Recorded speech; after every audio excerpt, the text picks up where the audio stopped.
بسم الله الرحمن الرحيم. الحمد لله رب العالمين،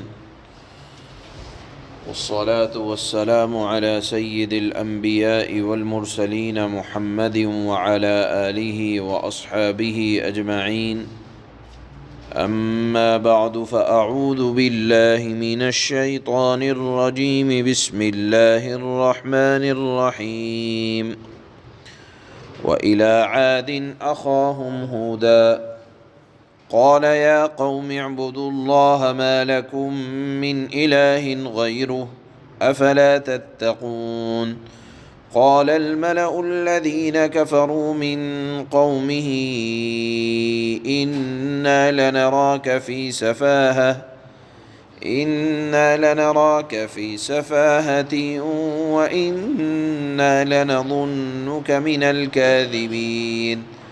قال يا قوم ليس بي سفاهة ولكني رسول من رب العالمين أبلغكم رسالات ربي وأنا لكم ناصح أمين.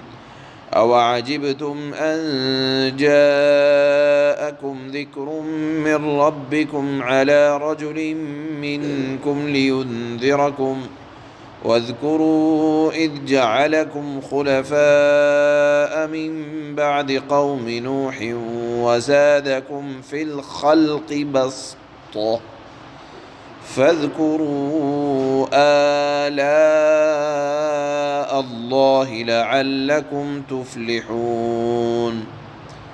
صدق الله مولانا العلي العظيم.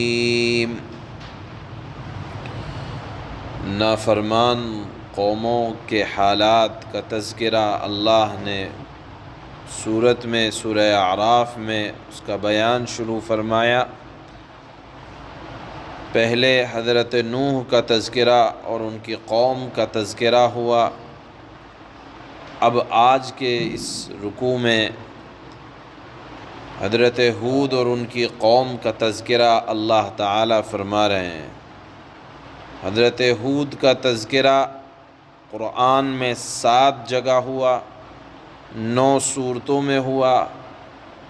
یہ سورہ اعراف میں، سورہ ہود میں، سورہ مؤمنون میں، سورہ شعراء میں، سورہ حامیم سجدہ میں، سورہ احقاف، سورہ قمر، سورہ حاقہ، سورہ فجر میں. اس طرح سے اللہ تعالی نے مختلف واقعات کو 9 صورتوں میں بیان فرمایا ہے.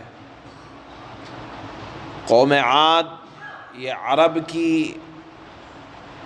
قدیم ترین قوم ہے جو حضرت عیسیٰ علیہ السلام سے تقریباً 2000 سال پہلے یمن کے علاقے میں، یمن اور یمامہ کا جو علاقہ ہے جہاں حضر موت ڈیڈ سی آباد ہے، جو سمندر کا نام ہے، جس جگہ حضرت لوط علیہ السلام کی قوم کو اللہ تعالی نے ڈبویا تھا یا ان کی بستی کو پلٹا تھا.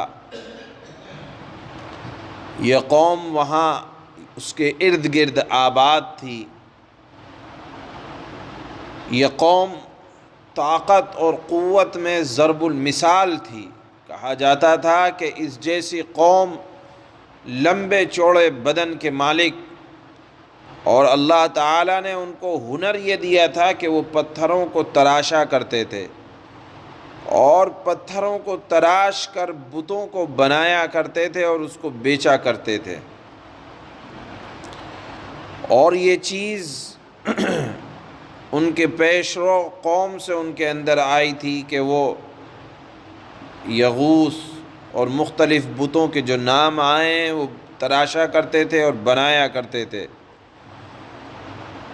طاقت میں ضرب المثل تھے، اپنی مثال آپ تھے، لیکن جو طاقت دینے پر قادر ہے، جو جسم کو خوبصورت بنانے پر قادر ہے، وہ اس بات پر قادر ہے کہ اگر اس کی نافرمانی کی جائے گی تو اللہ تعالی نام و نمود والوں کو بے نشان کرنے پر دیر نہیں لگایا کرتا. چنانچہ پہلے اللہ تعالیٰ نے ان کی ہدایت کے لیے حضرت ہود علیہ السلام کو بھیجا، لیکن وہ لمبے چوڑے جسموں کے مالک، ہنر کے مالک، غرور اور گھمنڈ میں مبتلا، حضرت ہود نے بڑی درد مندی سے اپنی قوم کو سمجھانا شروع کیا، توحید کی تعلیم دی اور اللہ تعالیٰ کی اطاعت گزاری اور وفا شعاری، اور ساتھ میں کہا کہ اللہ کے شکر گزار بندے بنو کہ اتنا بڑا جسم طاقت کے اعتبار سے تم کو دیا ہے، اچھے کاموں میں لگاؤ۔ تو قوم نے قبول کرنے کے بجائے کہا تم تو بے وقوف آدمی ہو، انا لنراک فی سفاہہ، کم عقل محسوس ہوتے ہو، عقل کی کمی ہے کہ ہمیں یہ کہہ رہے ہو، وَإِنَّا لَنَظُنُّكَ مِنَ الْكَاذِبِينَ، اور کہا کہ ہم تو تمہیں جھوٹا آدمی سمجھتے ہیں۔ حضرت نوح نے فرمایا قَالَ يَا قَوْمِ لَيْسَ بِي سَفَاہَةٌ، میں بے وقوف نہیں ہوں اے میری قوم، میں تو اللہ کا پیغمبر ہوں، اُبَلِّغُكُمْ رِسَالَاتِ رَبِّي، میں اپنے پروردگار کے پیغامات کو تم تک پہنچانے کے لیے آیا ہوں، وَأَنَا لَكُمْ نَاصِحٌ أَمِينٌ، میں تو تمہارا خیر خواہ ہوں، اور خیر خواہ بھی ایسا جس پر تم اطمینان کر سکتے ہو۔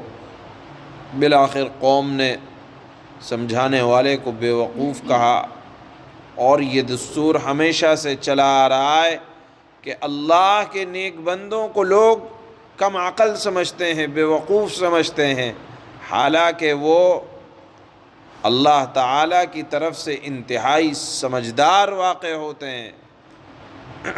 یہ دنیا کا دستور پرانا چلا آ رہا ہے کہ جو اللہ والے ہوتے ہیں لوگ ان کو کم عقل سمجھتے ہیں، یہ بھول ہے۔ چنانچہ ہوا بھی کچھ اسی طرح کہ ایک وقت آیا کہ نافرمان قوم کی نافرمانی بڑھتی چلی گئی، قوم پر سمجھانے کا اثر نہ ہوا، آخر اللہ تعالیٰ نے پہلے ان کو قحط میں مبتلا کیا۔ حضرت ہود نے فرمایا کہ یہ اللہ کی طرف سے ایک تنبیہ ہے، بارش بند ہو گئی ہے، اگر ابھی بھی باز آ جاؤ گے اللہ معاف کر دے گا، لیکن اور نافرمانی بڑی، آخر اللہ تعالیٰ نے ایک تیز آندھی کا عذاب ان پر بھیجا جو 8 دن تک برابر جاری رہا، یہاں تک کہ یہ ساری قوم ہلاک ہو گئی۔ اس قوم کا جو طاقت میں اور قوت میں انتہائی بڑی ہوئی تھی کہ اللہ نے خود فرمایا ہے یہاں آیت میں کہ من بعد قوم نوح وزادکم فی الخلق بسطا، کہ جسم کے اعتبار سے بہت زیادہ تھی، انتہائی طاقتور جسم تھے، لیکن جس وقت آندھی آئی اور ان کے گھر اجڑے اور ان کے اوپر مصیبت ٹوٹی، تو اللہ نے یہ بھی تذکرہ کیا کہ زمین پر ایسے پڑے ہوئے تھے جیسے کھجور کے لمبے لمبے درخت پڑے ہوئے ہیں، یعنی نہ طاقت کام آئی نہ ہنر کام آیا۔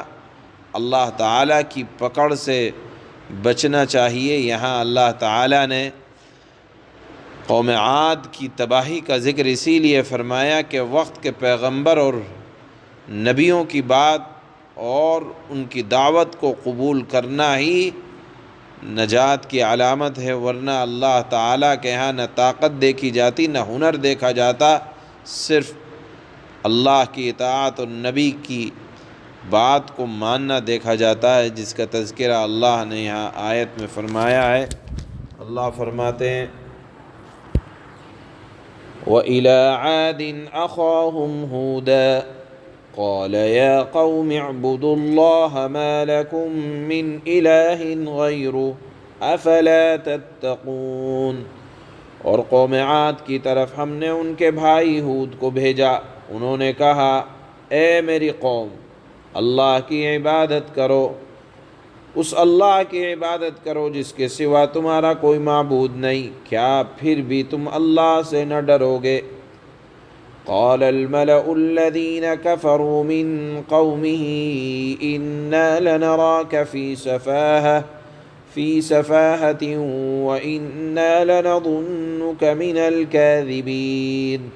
ان کے قوم کے سردار جنہوں نے کفر اپنا رکھا تھا کہنے لگے ہم تو یقینی طور پر دیکھ رہے ہیں کہ تم بے وقوفی میں مبتلا ہو، یعنی گویا کہ توحید اور اللہ کی بات کرنے والوں کو بے وقوف سمجھتے ہیں، اور بے شک ہمارا گمان یہ ہے کہ تم ایک جھوٹے آدمی ہو۔ حضرت ہود نے اس کے جواب میں فرمایا قال یا قوم لیس بی سفاہۃ ولکنی رسول من رب العالمین ابلغکم رسالات ربی وانا لکم ناصح امین۔ حضرت ہود نے فرمایا اے میری قوم، مجھے کوئی بے وقوفی لاحق نہیں ہوئی ہے، بلکہ میں رب العالمین کی طرف سے بھیجا ہوا پیغمبر ہوں۔ میں اپنے پروردگار کے پیغامات تم تک پہنچاتا ہوں، اور میں تمہارا ایسا خیر خواہ ہوں جس پر تم اطمینان کر سکتے ہو۔ اواجبتم ان جاءکم ذکر من ربکم علی رجل منکم لينذركم واذكروا إذ جعلكم خلفاء من بعد قوم نوح وزادكم في الخلق بسطة فاذكروا آلاء الله لعلكم تفلحون۔ حضرت ہود نے فرمایا بھلا کیا تمہیں اس بات پر تعجب ہے کہ تمہارے رب کی نصیحت ایک ایسے آدمی کے ذریعے تم تک پہنچی ہے جو خود تم ہی میں سے ہے، تاکہ وہ تمہیں خبردار کرے، انجام سے باخبر کرے، اور وہ وقت یاد کرو جب اس نے نوح کی قوم کے بعد تمہیں جانشین بنایا، یعنی یہ جو باقی لوگ رہ گئے تھے کشتی میں سوار کیا تھا یہ انہی کی اولادیں تھیں جو آگے چل کر بگڑ گئی۔ تو یہ اللہ کا کرم تھا کہ تمہارے آباء و اجداد کو طوفان نوح سے بچا کر دنیا میں بسایا، تو اللہ کی شکر گزاری کرنی چاہیے۔ اللہ فرماتے ہیں اسی احسان کو یاد دلاتے ہوئے کہ جب اس نے نوح کی قوم کے بعد تمہیں جانشین بنایا اور جسم کی ڈیل ڈول میں تمہیں دوسروں سے بڑھا چڑھا کر رکھا۔ کہتے ہیں کہ طاقت کے اعتبار سے قوم عاد بڑی مضبوط قوم تھی، لیکن وہی نام و نمود والے بے نشانی میں اس طرح سے مبتلا ہوئے کہ آج کوئی نہیں جانتا کہ ان کا نام کیا تھا۔ معلوم یہ ہوا کہ اللہ تعالی جسموں کو اور صورتوں کو نہیں دیکھا کرتا۔ اللہ فرماتے ہیں فَاذْكُرُوا آلَاءَ اللَّهِ لَعَلَّكُمْ تُفْلِحُونَ، لہذا اللہ کی نعمتوں پر دھیان دو کہ اللہ نے کیا کیا احسانات کیے ہیں۔ اگر اس طرح نعمتوں پہ دھیان دو گے تو تاکہ تمہیں فلاح نصیب ہو، کامیابی نصیب ہو، آخرت، دنیا اور آخرت کے اعتبار سے۔